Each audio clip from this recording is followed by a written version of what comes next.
Hola, muy buenas. Una cosa es mantener un tono electoralista o preelectoralista en el discurso político.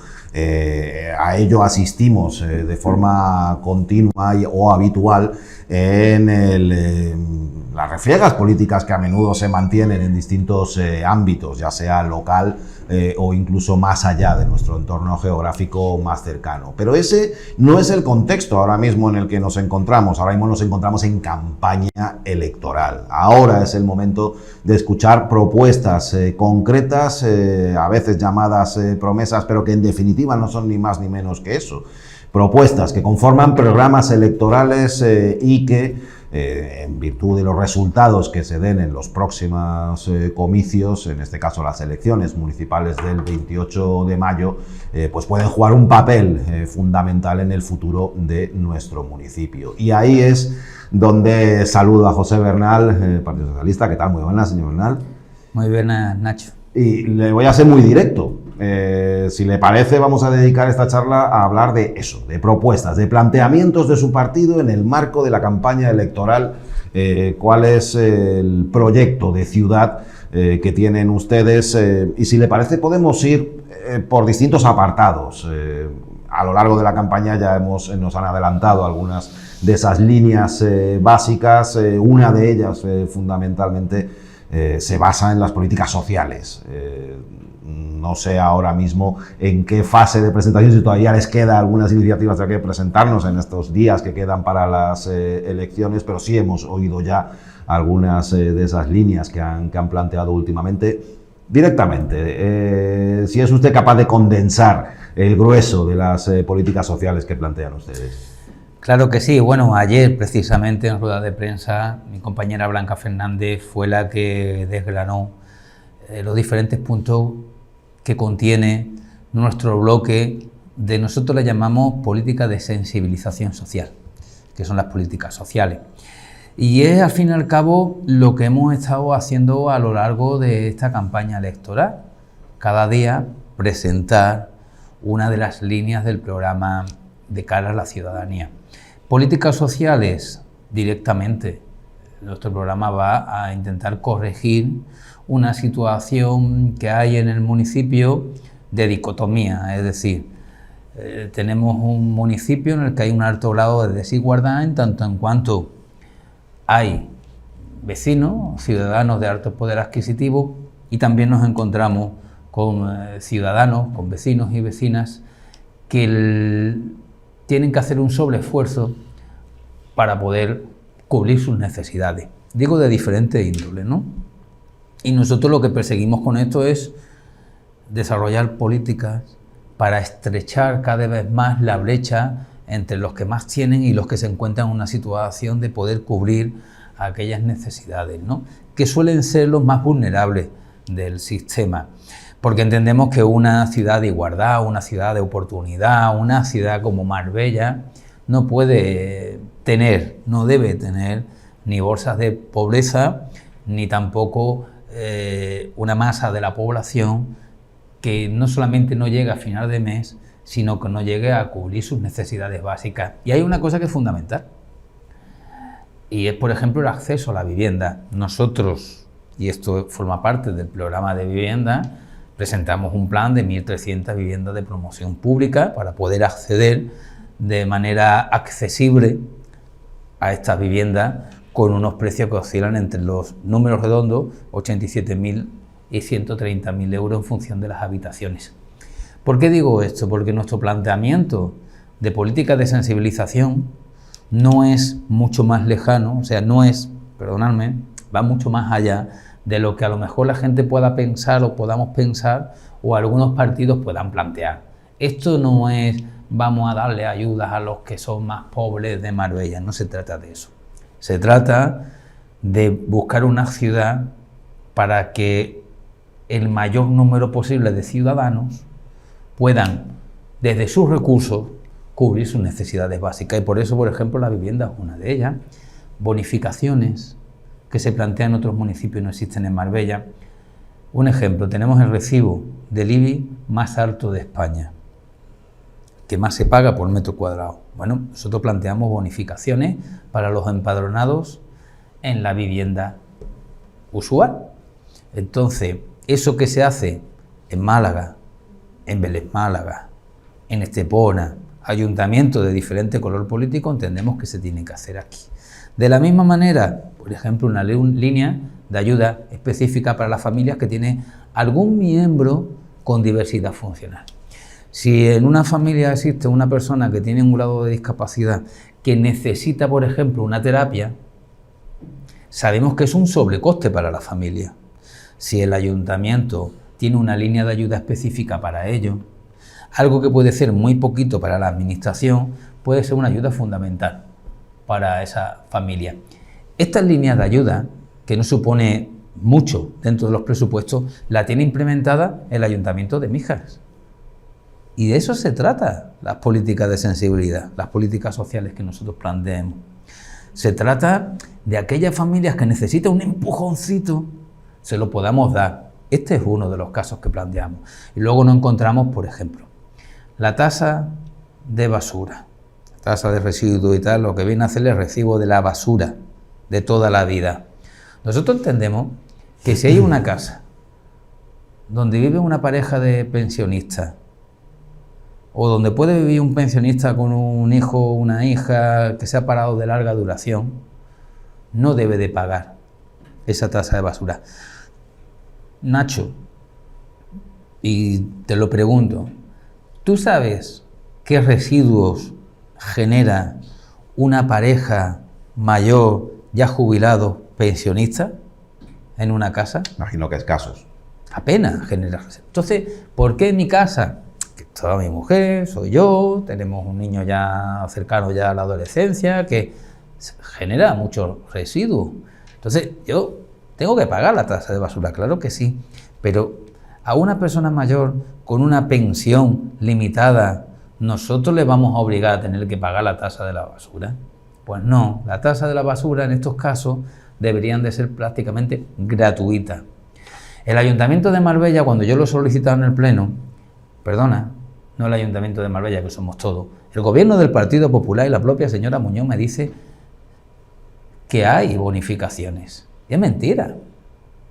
Existe en el reglamento y la normativa la posibilidad de que los pensionistas pudieran adherirse para que la tasa de la basura se le bonificara. Pero es tal la burocracia que en estos momentos nadie en Marbella tiene bonificada la tasa de basura.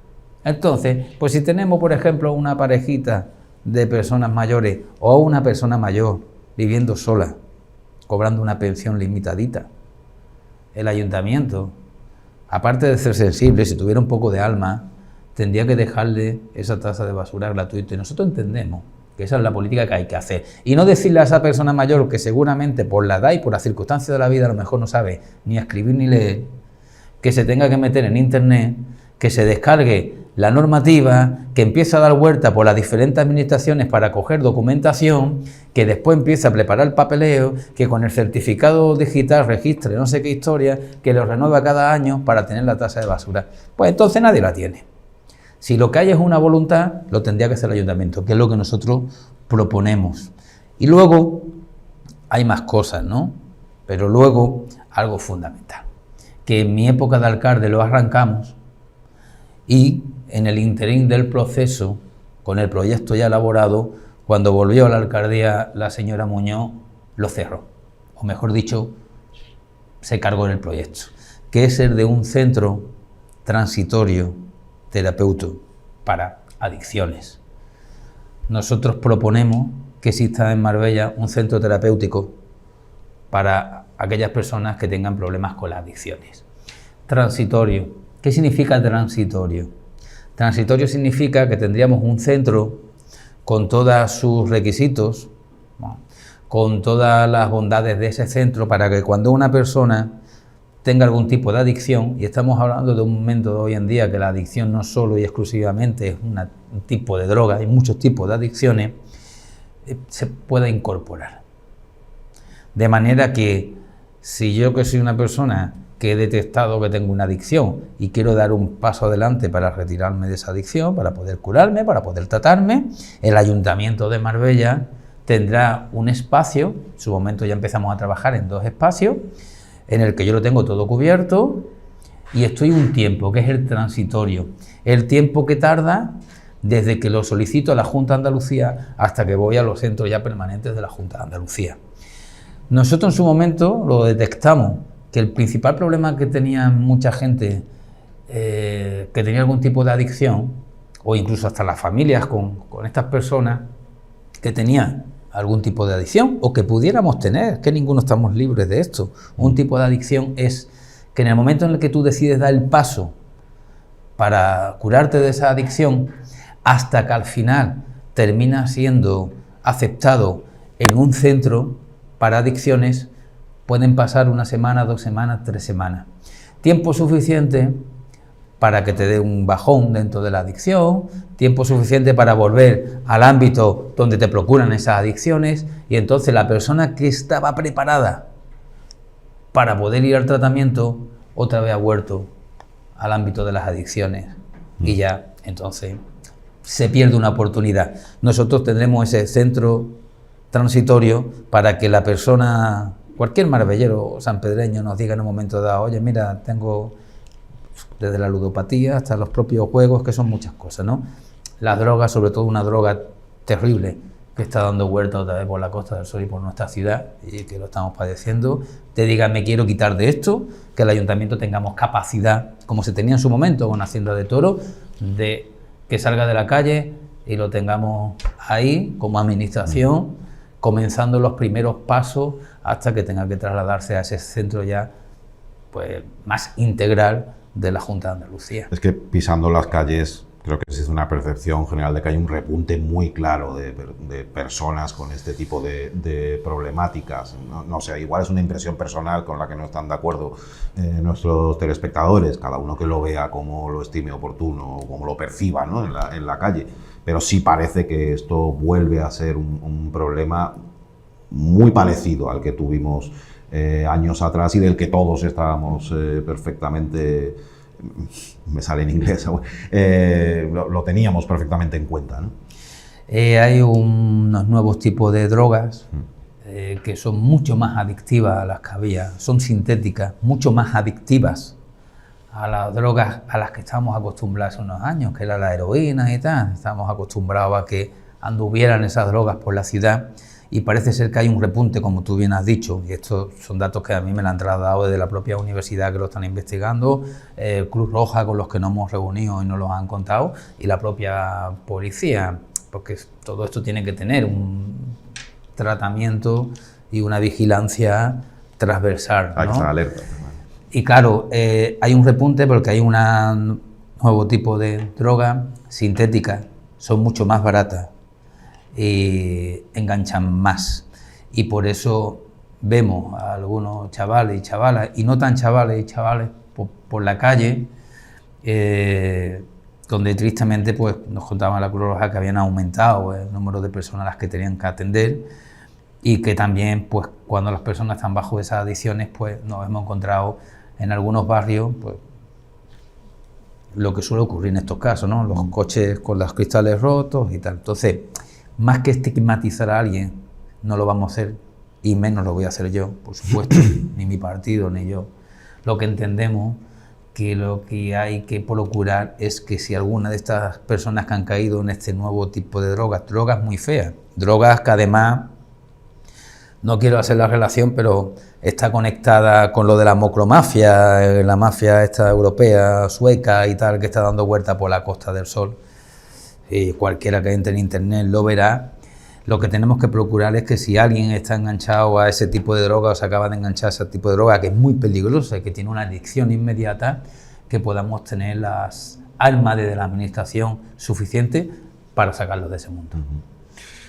Andando un poquito más y retomando un poco lo que me comentaba antes, me iba rondando la cabeza mientras me iba hablando de las desigualdades en el municipio, estadísticas que he ido leyendo últimamente, ¿no? Por ejemplo, a través de un portal inmobiliario, la constatación de que Málaga sería la provincia española donde mayor porcentaje de la renta de las personas hay que destinar al alquiler. También he leído otra estadística en la que nuestra provincia sería segunda en coste de vida, en términos generales, y en eso incide también el tema de la vivienda. Son habituales las estadísticas que dejan entrever, quizá por mor de las características del empleo en el ámbito turístico, pues que la renta media en nuestra comarca y por ende en Marbella no es tan alta como muchos creerían pensar, ¿no? En relación con el lujo y ese turismo de alto standing que nos acompañan. Eso no se refleja después en la renta de los ciudadanos. A lo mejor es una cuestión de percepción también, ¿no? Es llegar al gobierno o estar en el gobierno, en el municipio, consciente de esas problemáticas y no tanto mirar hacia otro lado o dejar que se difuminen y se disuelvan entre parafernalias y bombos y platillos y lo que en definitiva muchas veces cae en la promoción turística a veces, ¿no? El vender una cosa que no siempre responde a la realidad. Bueno, mira, cuando nosotros presentamos el plan de las 1.300 viviendas de promoción pública, no solo presentamos un plan para que la gente pueda hacer una familia y acceder a una vivienda con precios razonables. Nosotros presentamos un plan para poder vertebrar la ciudad económicamente. Y te explico. Tenemos un problema muy grande en Marbella. Yo hablo con mucha gente del sector de la hostelería y del turismo, entre otras cosas porque yo provengo de ahí, ¿no? Mi padre tenía un bar ahí en el Leganito. Por cierto, allí tuve una anécdota muy bonita que después te la cuento, en el Baristán. Y cuando nosotros presentamos ese proyecto, retomo, disculpa Nacho, no solamente lo hacemos, como decía, para que se pueda acceder a una vivienda y tú puedas tener una familia de aquí, en tu ciudad, y no te veas obligado a tenerte que irte a otro sitio para hacer tu familia cuando tú has nacido aquí, o tus padres son de aquí, o tú quieres vivir aquí, ¿no? Nosotros lo hacemos también para vertebrar el territorio y para vertebrar la economía. Porque si tú no puedes acceder a una vivienda, te metes en la página de Idealista y te encuentras que un alquiler de una vivienda media en Marbella ahora mismo te puede costar 1.100, 1.200 euros, hay una serie de trabajos fundamental para el desarrollo de Marbella, que son trabajos mecánicos, trabajos no tecnificados, como puede ser desde un mecánico, un reponedor, un camarero, vamos, todos los niveles, del maître al camarero, que si tú tienes que dejarte prácticamente el 80 o 90% de tu sueldo en la vivienda, bien sea en compra, bien sea en alquiler, nos encontramos con que no vamos a tener esa serie de trabajadores. Y si esos trabajadores y trabajadoras no los tenemos, la economía se nos cae. Porque aquí se necesita arquitectos, por supuesto, albañiles, claro, y peones, ¿sí? Y transportistas para llevar la mercancía a la obra. Pongo un ejemplo, ¿no? Y si hablamos de hostelería, se necesita el maître, claro que sí, y se necesita también los camareros, y se necesitan los barman, o la gente de barra, como le queramos llamar, y también se necesitan los transportistas para llevar los productos, y se necesitan los cocineros y los pinches. Y aquí dos opciones: o se le paga a estos trabajadores no tecnificados, o como lo queramos llamar, sueldos de 4 y 5 mil euros al mes, o ponemos vivienda para que las puedan pagar. Pero si se le ponen sueldos razonables, yo no estoy diciendo que se le paguen mal, ¿eh? Ojo. Bueno, yo creo que en Marbella no se le paga mal a la gente, se le paga dentro de lo que se le tiene que pagar conforme a convenio, incluso hasta por encima del convenio en Marbella. Pero claro, si yo tengo un sueldo un poquito por encima de la media, pero me encuentro que la vivienda vale 5 veces más que la media, yo no puedo vivir. Y si no pueden vivir, no vamos a tener esos trabajadores. Si además tú eres de Marbella y te ves obligado a irte fuera, yo no puedo hacer un desarrollo profesional en la ciudad y la economía se nos cae. Se nos cae el día que digamos no tenemos camareros, no tenemos peones, no tenemos transportistas, no tenemos trabajadores fundamentales para que esta ciudad por la mañana se vista y por la noche se pueda acostar. Esos trabajadores, y yo provengo de esa familia, esos trabajadores, esos específicos trabajadores, fueron los que hicieron de Marbella lo que es en los años 60, en los años 70 y en los años 80. No podemos privarnos de que esos trabajadores sigan esta ciudad, porque yo estoy seguro que los grandes inversores van a seguir llegando, y esos que llaman visionarios van a seguir viniendo y visionando el futuro de Marbella, pero sin los currelas de verdad, esta ciudad se nos cae, y para que esta ciudad no se nos caiga, no solamente le vamos a pedir a los empresarios que les pagan bien, que yo creo que la gran parte de ellos pagan bien, hay que pedirle a la administración que les facilite las condiciones de vida, y por eso de ahí nuestro plan de las 1.300 viviendas de promoción pública. ¿Sabe qué me viene a la cabeza cuando sacamos este tema? Usted lo habrá oído también, se oye a menudo en conversaciones, hablamos de la calle, ¿no? de las charlas que se tienen aquí y allá. Es que no voy a mencionar ningún municipio, pero podría, municipios de aquí alrededor. Es que allí tú sales y ves que la gente sale a merendar y salen a tomar algo y salen a pasear y se compran un helado, y eso aquí en Marbella no pasa, yo no sé por qué aquí en Marbella.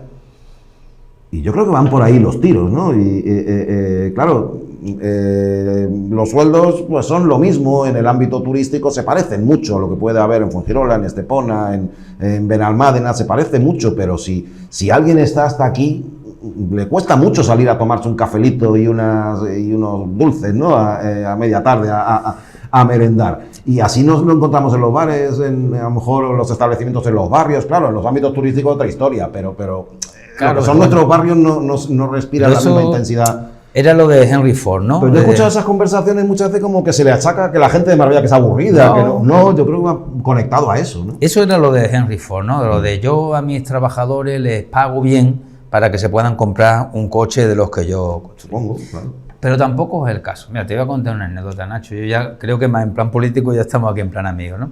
Yo, cuando Pedro Sánchez sube el sueldo mínimo interprofesional, ya de los 640 euros creo que era, a los 1.200, 1.100 euros que vamos ya, ¿no? Son 1.100 euros de sueldo mínimo por 14 pagas. Un día tuve una charla con un muy amigo mío, hostelero, que tiene un par de restaurantes en Marbella. Y me decía, esto va a ser el desastre, como siga subiendo el sueldo mínimo. Las primeras veces creo que lo pusieron en 900 euros, Esto hay que ver, la ruina. Pero yo tengo amigos afortunadamente de todas las ideologías, ¿no? Esto va a ser la ruina de este país, ¿cómo va a subir esto? ¿Cómo vamos a soportarlo? Y yo los miraba y le dije, no voy a decir el nombre porque la gente lo va a conocer, porque tiene un nombre peculiar. Digo, vamos a ver. No me digas que tú a tus trabajadores le estás pagando 900 pavos. Y me dijo, no, yo a mis trabajadores les pago el que menos cobra tanto. Digo, entonces, ¿cuál es tu preocupación? La preocupación será de los que le están pagando los trabajadores 740 euros. Pero si tú le estás pagando casi cerca del doble, ¿cuál es tu preocupación?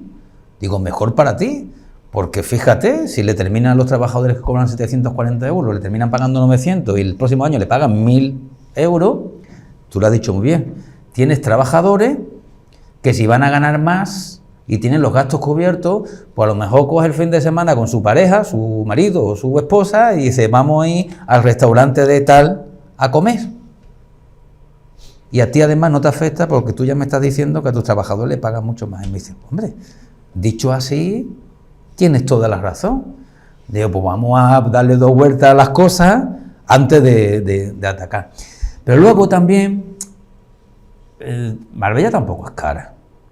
Tiene su sitio. Yo he desayunado, ya rasco todas las notas. Yo he desayunado hoy en el Baristán. Hemos terminado ayer en el Baristán terminamos el pleno y nos fuimos a desayunar. Digo la anécdota porque me ha puesto Ernesto un café en un vaso de los que tenía mi padre en el bar. Los vasos de que caña, se los todavía. llevó. No, son unos vasos redonditos. Ya no los hay, ya no los van a encontrar en ningún sitio. Vale, Mi padre los sí. tenía en esos vasos redondos y Ernesto lo tenía guardado. Me ha puesto como sorpresa y dice, toma, el vaso que era de mi padre, que lo tenía mi padre en el barecillo que tenía. Ahora mucho cariño. Y desayúnate, carta de desayunar, que siguen siendo los locales de los barrios que están adaptados a los precios para la gente de los barrios, que tienen que hacer un sobreesfuerzo. Muchos de esos negocios de comercio, no solamente de hostelería, de comercio, bajan los precios al mínimo porque saben que su clientela, la del barrio, están achuchadillos y los tienen que ajustar. Y algunos hacen una labor una labor de social tremenda. La labor que hacen las tiendecitas de proximidad, de poder fiar los últimos días de mes, porque la gente no llega. Eso no te lo hace ni el Carrefour, ni el Prica, ni la madre que los parió. Eso te lo hace el de la tienda del barrio, que te lo apunta en la libretilla para que la familia coma, porque sabes que cuando va a ir el día 3, el día 4, el día 5 y cobre, le pagas aquello. Y además no te cobra intereses como el banco, que te terminan diñando con la tarjeta el 15 y el 20% que son lo que son, ¿no? Entonces, tenemos una ciudad a la que desde la administración hay que pegarle un empujón.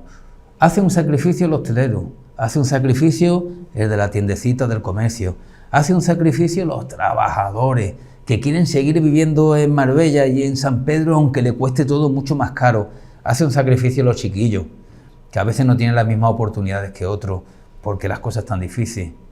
Coño, si todo el mundo hace un sacrificio, hombre, que el ayuntamiento haga un sacrificio y una apuesta decidida por invertir algo de dinero en mejorar las condiciones de vida. Los 5 minutos que nos quedan para ese empujón que dice usted.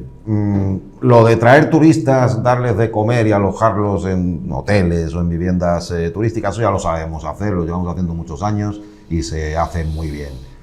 Siempre se habla de diversificación económica, de otras fórmulas diferentes, de adaptación a los tiempos modernos. Un par de medidas o acciones en ese ámbito, en el de la revitalización o redinamización de la economía, lucha contra la estacionalidad. En Marbella, afortunadamente, es un lugar en el que cada vez hay menos estacionalidad. De todas maneras, esos picos de estacionalidad, que no son muchos, no nos parecemos en nada ni a las Islas Baleares ni tal, que tiene muy marcado 6 meses de turismo y 6 meses, ellos le llaman de reforma, ¿no? Porque se supone que se van adaptando para los 6 meses que le llegan. Esos pequeños picos se corrigen desde el propio ayuntamiento con determinados eventos que haga que te atraigan gente en los momentos del año en el que no suelen venir por naturaleza propia. Que también hay un público que te viene cuando te viene. Dices que no viene más la gente en verano, pero es que yo, por ejemplo, yo soy un profesor. Yo es que solamente tengo posibilidad de irme de vacaciones en verano, no me puedo ir el resto del año. Si no, no me iría de vacaciones en verano, ya te digo que no, aunque llevo sin irme de vacaciones lo más grande, ¿no? Pero bueno, entonces hay que escuchar. Primero cuidar lo nuestro, antes de proponer alternativas económicas, ¿no? Pero después hay que escuchar. En el ámbito del turismo, y ahora vamos a otras áreas. Bueno, en mi época de alcalde constituimos el foro del turismo. Y el foro del turismo estaban los empresarios, las administraciones, estaban presentes la gente del Centro de Iniciativas Turísticas, estaban los directores de los hoteles. Yo me rodeaba de una mesa donde había 40 personas que sabían de turismo mucho más que yo, claro, si es que su vida se le va en ellos. Yo no que me voy a llegar a mostrarme como el que más sé, pues no, al contrario, tienes que ser el humilde, el que llega allí y decirle, si ustedes sois personas de éxito en el ámbito del turismo, en tus hoteles, en tus restaurantes, en tus empresas, en tu agencia, lo que sea, en tu ámbito educativo que lo hay, explicarnos cómo podemos mejorar, cómo podemos hacer mucho mejor lo que ya hacemos bien, ¿no? Eso por el lado del turismo y después por el lado de la economía. Hay que coger con fuerza las oportunidades de la globalización, el que se pueden tener en estos momentos de un lugar privilegiado como Marbella, empresas internacionales que están, permíteme la palabra, jugando en otros niveles y nosotros somos un lugar especialmente atractivo como lo fue California hace 30 años en este mismo ámbito, ¿no? Ahí podríamos nosotros jugar, pero ahí lo que tiene que hacer el ayuntamiento es facilitar las inversiones y la atracción de aquellos que quieren invertir. Yo lo dije una vez en un meeting, cuando entramos en la alcaldía que había una crisis grande, primero tuvimos que pagar las nóminas, después tuvimos que sanear el ayuntamiento hasta tal punto que lo dejamos sin deuda financiera, ahora tenemos otro montón de millones de euros de deuda. Llegaron inversiones como la del Club Med, el Hotel Don Miguel, fue en mi época, el W, abandonado por este equipo de gobierno con una inversión de 600 millones de euros y 1.000 puestos de trabajo en la zona de La Chapa, u otras inversiones que nosotros habíamos traído Queda de fuera poquito, señor Bernal. y habíamos facilitado. Permítanme, Nacho. En aquel entonces yo dije que Marbella era una autopista para las inversiones, siempre y cuando a los que venían a invertir no le pusiéramos peajes. En mi época no se le puso peaje a nadie y vinieron inversiones muy buenas que ahora están dando rentabilidad. Tengo la impresión de que en la época del Partido Popular se le han puesto muchos peajes a mucha gente que quería invertir en Marbella.